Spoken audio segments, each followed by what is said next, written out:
Hello, my kiddos. Last time, when we finished, the Ents were marching to war against Isengard with Merry and Pippin.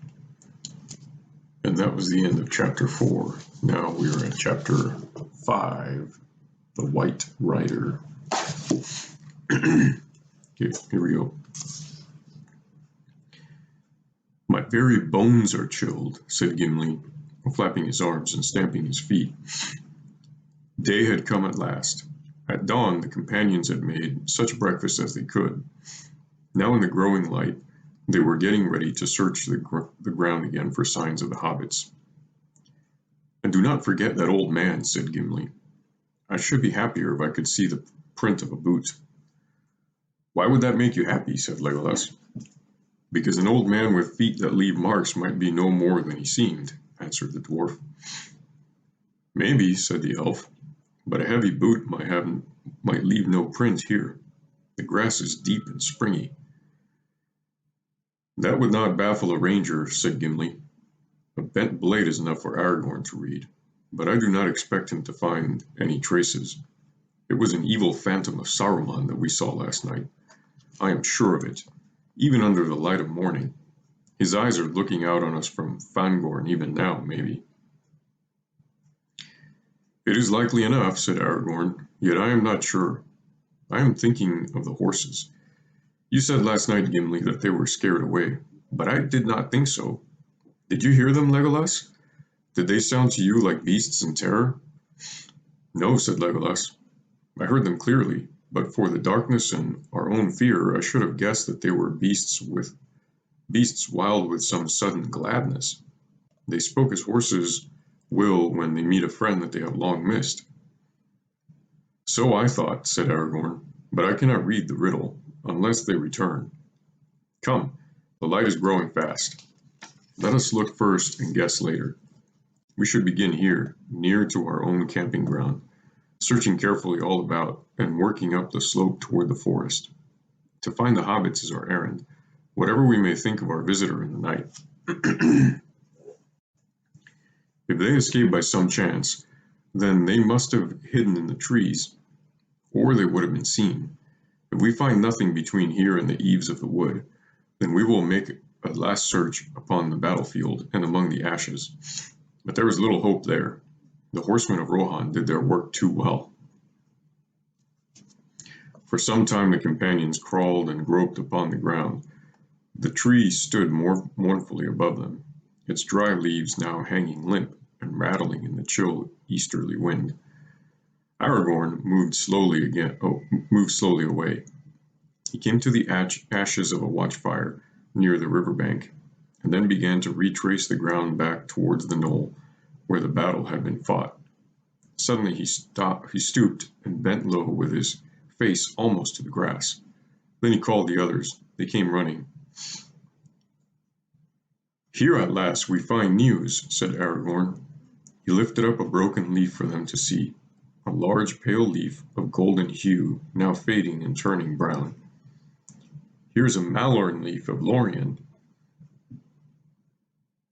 and there are small crumbs on it, and a few more crumbs in the grass. And see, there are other pieces of cut cord lying nearby. And here's the knife that cut them, said Gimli. He stooped and drew out a tussock, into which some heavy foot had trampled a short, jagged blade. The half from which it had been snapped was beside it. It was an orc weapon, he said, holding it gingerly and looking with disgust at the carved handle. It had been shaped like a hideous head with squinting eyes and leering mouth.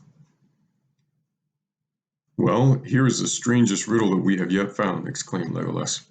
A bound prisoner escapes both from the orcs and from the surrounding horsemen. He then stops, while still in the open, and cuts his bonds with an orc knife. But how and why? For if his legs were tied, how did he walk? And if his arms were tied, how did he use the knife? And if neither were tied, why did he cut cords at all? Being pleased with his skill, he then sat down and quietly ate some whey bread. That at least is enough to show that he was a hobbit, without the Malorn leaf.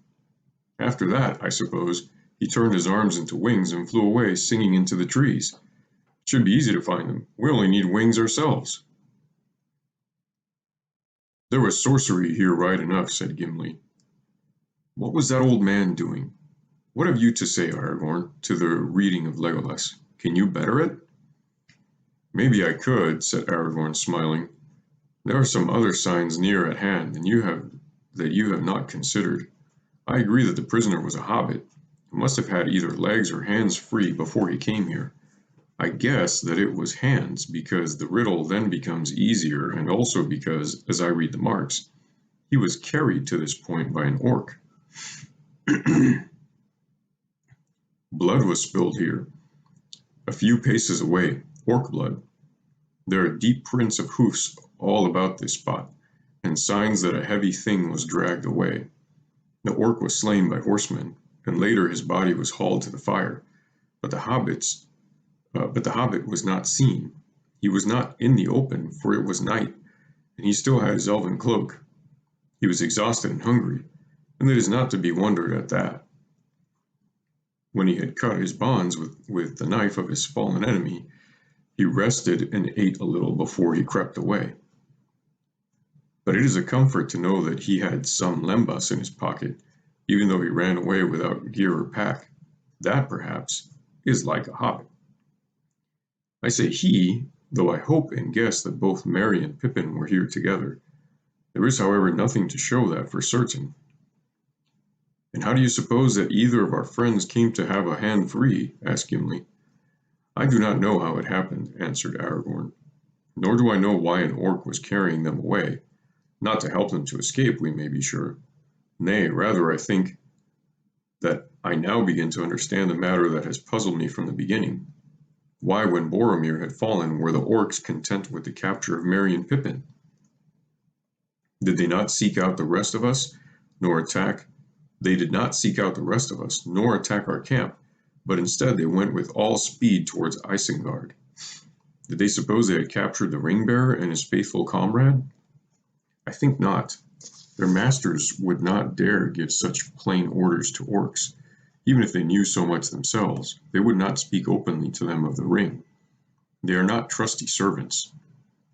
But I think the orcs have been commanded to capture hobbits alive at all costs. An attempt was made to slip out with the precious prisoners before the battle. Treachery, perhaps, likely enough with such folk. Some large and bold orc may have been trying to escape with the prize alone, for his own ends. There, that is my tale. Others might be devised, but on this we may count in any case. One at least of our friends escaped. It is our task to find him and help him before we return to Rohan. We must not be daunted by Fangorn, since need drove him into that dark place. I do not know which daunts me more, Fangorn or the thought of the long road through Rohan on foot," said Gimli. "Then let us go to the forest," said Aragorn. It was not long before Aragorn found fresh signs. At one point, near the bank of the Entwash, he came upon footprints, hobbit prints, but too light for much to be made of them. Then again, beneath the bole of a great tree, on the very edge of the wood, more prints were discovered. The earth was bare and dry, and did not reveal much. One hobbit at least stood here for a while, and looked back, and then he turned away into the forest, said Aragorn. "Then we must go in too," said Gimli, "but I do not like the look of this Fangorn, and we were warned against it. I wish the chase had led anywhere else." "I do not think the wood feels evil, whatever tales may say," said Legolas. He stood under the eaves of the forest, stooping forward, as if he were listening, and peering with wide eyes into the shadows. "No, it is not evil, or what evil is in it is far away. I catch only the faintest echoes of dark places where the hearts of the trees are black. There is no malice near us, but there is watchfulness and anger." "Well, it has no cause to be angry with me," said Gimli. "I have done it no harm." That is just as well, said Legolas, but nonetheless it has suffered harm. There is something happening inside, or going to happen. Do you not feel the tenseness? It takes my breath. I feel the air is stuffy, said the dwarf. This wood is lighter than Mirkwood, but it is musty and shabby. It is old, very old, said the elf, so old that almost I feel young again, as I have not felt since I journeyed with you children. It is old and full of memory. I could have been happy here if I had come in days of peace. I dare say you could, said Gimli. You are a wood elf anyway, though elves of any kind are strange folk. Yet you comfort me. Where you go, I will go. But keep your bow ready to hand, and I will keep my axe loose in my belt. Not for use on the trees, he added hastily, looking up at the tree under which they stood. I do not wish to meet that old man at unawares without an argument ready to hand. That is all. Let us go. With that, the three hunters plunged into the forest of Fangorn. Legolas and Gimli left the tracking to Aragorn. There was little for him to see. The floor of the forest was dry and covered with a drift of leaves, but guessing that the fugitives would stay near the water, he returned often to the banks of the stream. So it was that he came upon the place where Merry and Pippin had drunk and bathed their feet. There, plain for all to see, were the footprints of two hobbits, one somewhat smaller than the other. This is good tidings, said Aragorn. Yet the marks are 2 days old, and it seems that at this point the hobbits left the waterside. Then what shall we do now? Said Gimli. We cannot pursue them through the whole fastness of Fangorn. We have come ill supplied. If we do not find them soon, we shall be of no use to them, except to sit down beside them and show our friendship by starving together. If that is indeed all we can do, then we must do that, said Aragorn. Let us go on. They came at length to the steep, abrupt end of Treebeard's hill and looked up at the rock wall with its rough steps leading to the high shelf. Gleams of sun were striking through the hurrying clouds, and the forest now looked less gray and drear. Let us go up and look about us, said Legolas.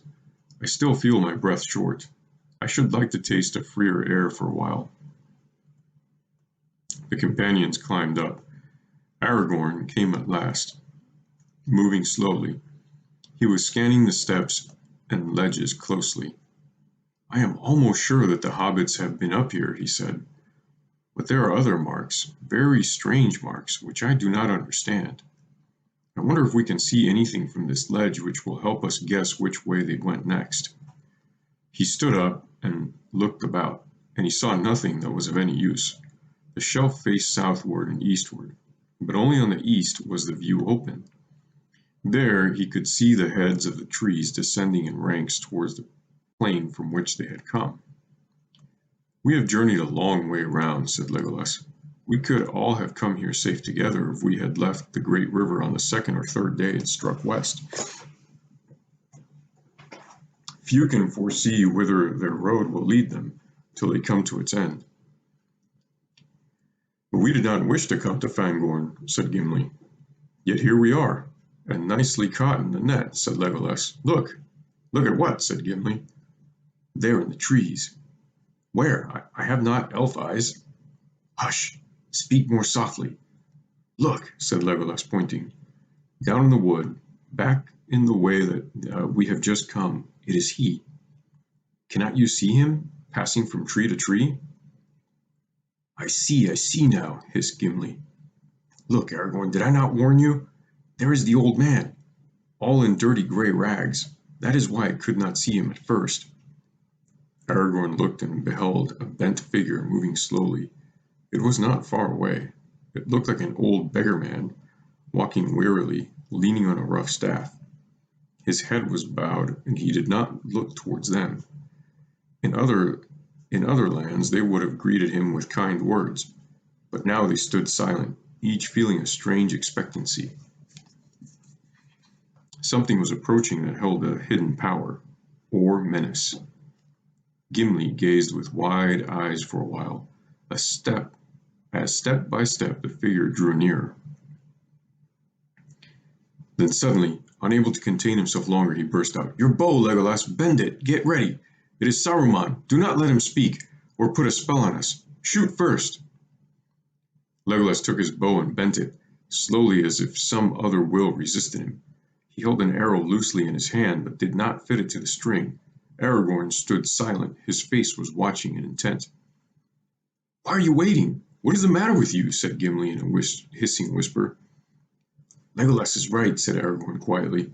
"We may not shoot an old man at unawares and unchallenged, whatever fear or doubt may be on us. Watch and wait."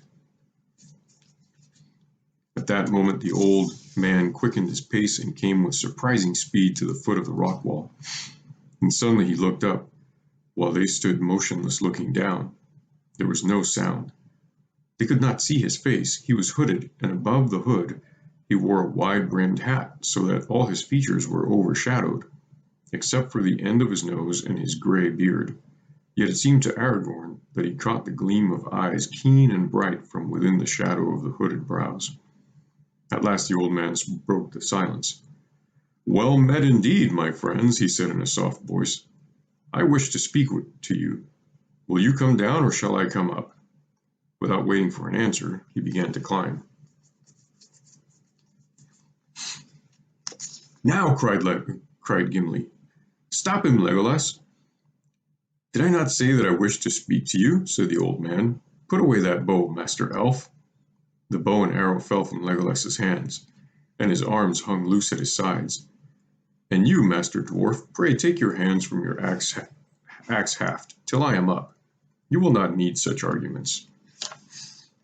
Gimli started, and then stood still as stone, staring, while the old man sprang up the rough steps as nimbly as a goat. All weariness seemed to have left him. As he stepped up on the shelf, there was a gleam, too brief for certainty, a quick glint of white, as if some garment shrouded by the gray rags had been for an instant revealed. The intake of Gimli's breath could be heard as a loud hiss in the silence. "Well met, I say again," said the old man, coming towards them. When he was a few feet away, he stood, stooping over his staff, with his head thrust forward, peering at them from under his hood. "And what may you be doing in these parts?" An elf, a man, and a dwarf, all clad in elvish fashion. No doubt there is a tale worth hearing behind it all. Such things are not often seen here. "You speak as one that knows Fangorn well," said Aragorn. "Is that so?" "Not well," said the old man. "That would be the study of many lives. But I come here now and again." "Might we know your name, and then hear what it is that you have to say to us?" said Aragorn. "The morning passes, and we have an errand that will not wait." "As for what I wish to say, I have said it. What may you be doing, and what tale can you tell for yourselves? As for my name—" He broke off, laughing long and softly. Aragorn felt a shudder run through him at the sound, a strange cold thrill, and yet it was not fear or terror that he felt. Rather it was like the sudden bite of keen air, or the slap of cold rain that wakes an uneasy sleeper. "My name," said the old man again. "Have you not guessed it already? You have heard it before, I think. Yes, you have heard it before. But come now, what of your tale?" The three companions stood silent and made no answer. "There are some who would begin to doubt whether your errand is fit to tell," said the old man. "Happily I know something of it. You are tracking the footsteps of two young hobbits, I believe. Yes, hobbits. You have, and so have I. Well, they climbed up here the day before yesterday, and they met someone that they did not expect. Does that comfort you? And now you would like to know where they are taken. Well, maybe I can give you some news about that. But why are we standing? Your errand, you see, is no longer as urgent as you thought. Let us sit down and be more at ease." The old man turned away and went towards a heap of fallen stones and rock at the foot of the cliff behind. Immediately, as if a spell had been removed, the others relaxed and stirred. Gimli's hand went at once to his axe haft. Aragorn drew his sword. Legolas picked up his bow. The old man took no notice, but stooped and sat himself on a low flat stone. Then his grey cloak drew apart, and they saw, beyond doubt, that he was clothed beneath all in white. "Saruman!" cried Gimli, springing towards him with axe in hand. "Speak! Tell us where you have hidden our friends. What have you done with them? Speak, or I will make a dint in your hat that even a wizard will find it hard to deal with." And that's where we stop tonight. I love you always and forever, no matter what.